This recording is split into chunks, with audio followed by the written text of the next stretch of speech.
Yo, what's up, y'all? You already know who it is. It's your girl Dyse coming at you, the host, your favorite hostess of the mostest or the mostest of the hostess. I don't know.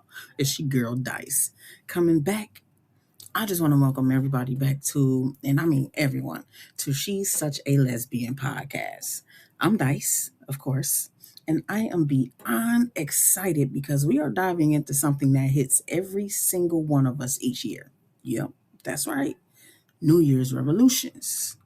And the name of this podcast, the title is Debunking New Year's Resolutions and Replacing Them with Self Affirmation Through Action.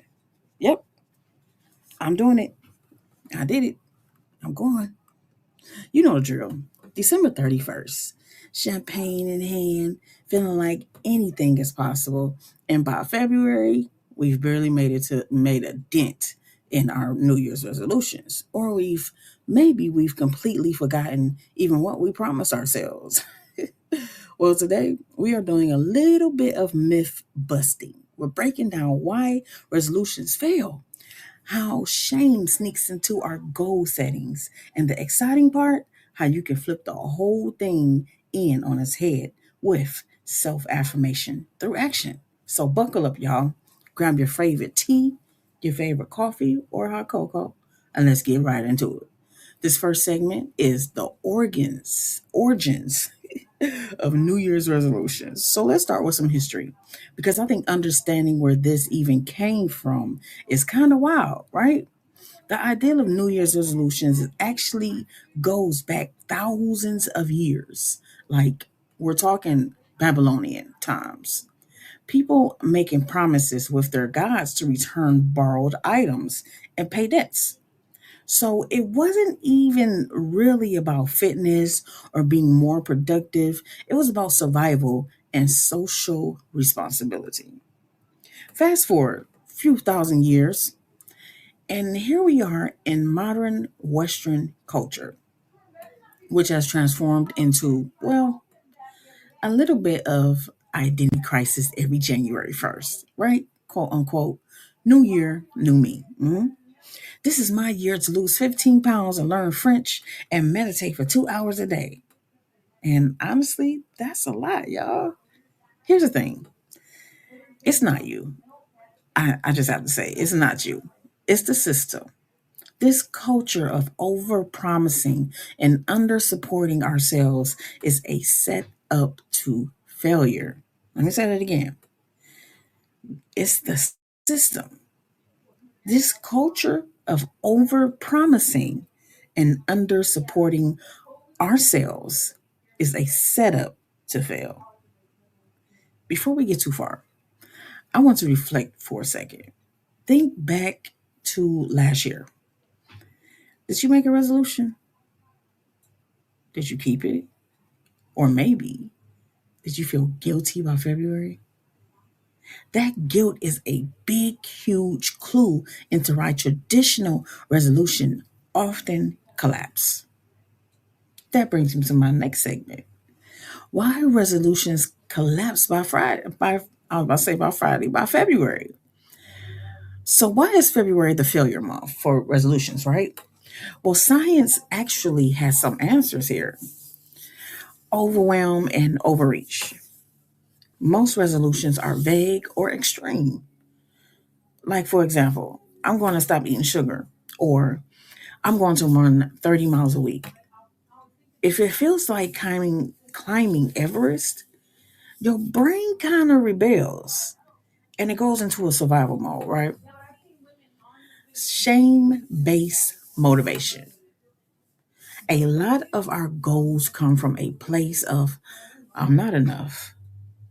It's that guilt of self criticism. And that might get you, to start, but it doesn't help you sustain. Shame is not a motivator, y'all. It's a trap. Real talk. The lack of identity alignment. If the goal isn't tied to you and tied to you to see yourself or who you want to be, you're basically asking your brain to play a role it doesn't want to play. And that's exhaustion, y'all. I mean, I'm saying if you say, okay, tomorrow morning I'm gonna get up and I'm gonna run a mile, and then you ain't make it to put on your other shoe, that's exhaustion. That's basically putting your brain to something that it wasn't even programmed to do. I mean, I'm just saying, let's be real. You know what I'm saying? Let's be completely honest about what we're asking ourselves to do. And that's not affirmation. So by the time February rolls around, your quote unquote failure isn't personal. It's just the natural outcome of trying to force behavior change in a way that doesn't match your brain or your life. You know, it's just the nature outcome of forcing behavior change in a way that does not match your brain or your life. Which brings me to segment three, y'all. And I know, you know what? I miss my baby on here because we usually do podcasts together, but I had to get this out, y'all. I mean, sometimes we're gonna do it together. Sometimes I'm gonna do it by myself, you know. But it doesn't mean that she's not still a part of the podcast. She is, but I just want to knock this out, man, because this is important. I've been here. It's the fifth, and I've been hearing too many people talking about some. Oh, I need to do a resolution, this, that, and the other. And that brings me to segment three: the power of identity-driven habits. The power of identity-driven habits. This is where it gets good, y'all. This is where it gets good. So listen up, listen up. We can flip the script. Did you know that? Instead of focusing on rich goals, let's talk about identity driven habits. The idea is simple. Listen to this. You focus on the type of person that you want to be, not just the things that you want to do. For example, instead of saying, I want to run a marathon, right? You could say, I am a person who values movement and health. See? Boom. It's the same thing, but it's just a different saying. It's like you're tricking your mind into being like, okay, I like that. Okay. So we ain't got to run a marathon. No, I didn't say that. I said, I am going to be a person who values movement and health. You see where I'm going with that? Instead of saying, I want to lose 20 pounds, try saying, I will honor my body with nourishing foods. Again, you're tricking the brain. Instead of saying, oh my God, I'm going to be fasting from midnight to noon. Oh my God, help me. No, you're saying, I'm going to honor my body with nourishing foods. That's losing weight. If you put down the sugar and you pick up vegetables or however you want to lose weight, it's not just getting to the point, I want to lose 20 pounds. You're honoring your body with nourishing foods. That's an affirmation. When your actions line up with your identity, habits feel less like chores and more like expressions of who you already are. And you know what? Science backed this up. People who adapt identity based habits are far more likely to sustain them long term. Did you know that? I keep saying, did you know that? Because you might want to write this down, y'all. I'm flying through it, but you might want to write this down because it may help you or it may help somebody that you know. So when your actions line up with their identity, habits feel less like chores and more like expressions.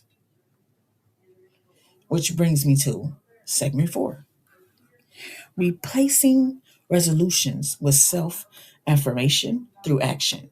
Oh man, get your pen. Come on, man, write this down because you know what? We're going to break not only generational curses, but we're breaking chains too. We're doing more affirmations than we're doing discipline. You feel me? I mean, and you know, Dyse, listen, I came from the hood, man. I mean, not necessarily the hood, but I came from one of the most talked about states. the most, and that is Detroit, Michigan. I grew up, born and raised in Detroit, Michigan. My father was a provider, and my mom was a stay at home mom. I'm the youngest of seven. So to me, it was about stability growing up. We didn't believe in New Year's resolutions. We just heard people who felt bad about themselves make them have a new page in life every time January 1st rolled around or December 31st. Me, I'm a kind of fix it type of gal. You feel me? It's like I can fix myself without telling myself I can fix myself. I'm a Taurus. 420 all day, baby. 420. And I don't like things to control me. If I feel like it's going to control me, I'll quit cold turkey. Like smoking weed. Man, I done smoke weed with Bone Thugs and Harmony. I done smoke weed with freaking Snoop Dogg. I mean, Pretty Ricky. Anybody you can name that smoked, I smoked with them. I started at 24 years old, and I didn't quit until I was 42. So do the math on that.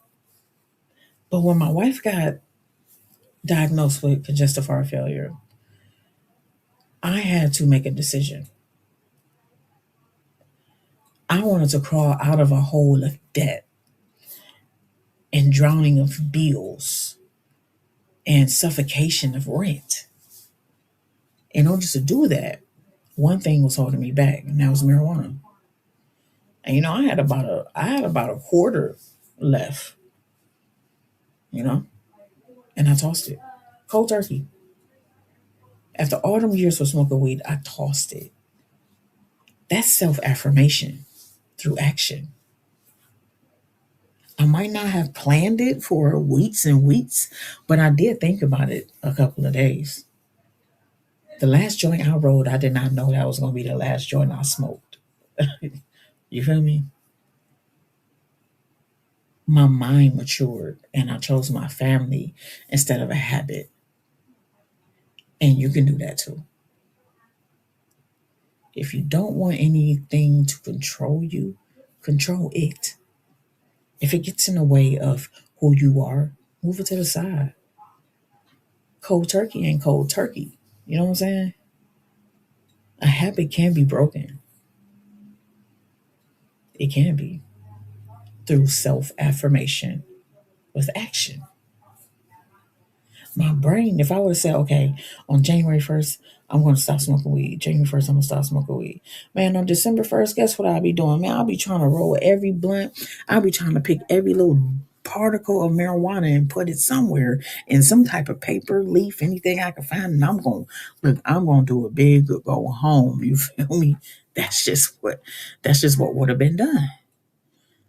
But setting that self affirmation for myself through action, man, listen, it's been a year.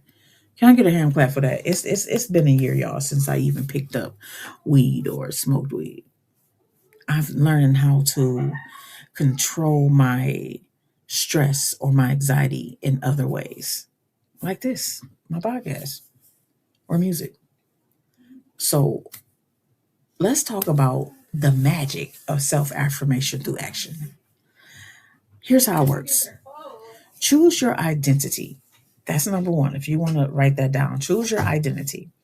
Ask yourself this: who do I want to be this year?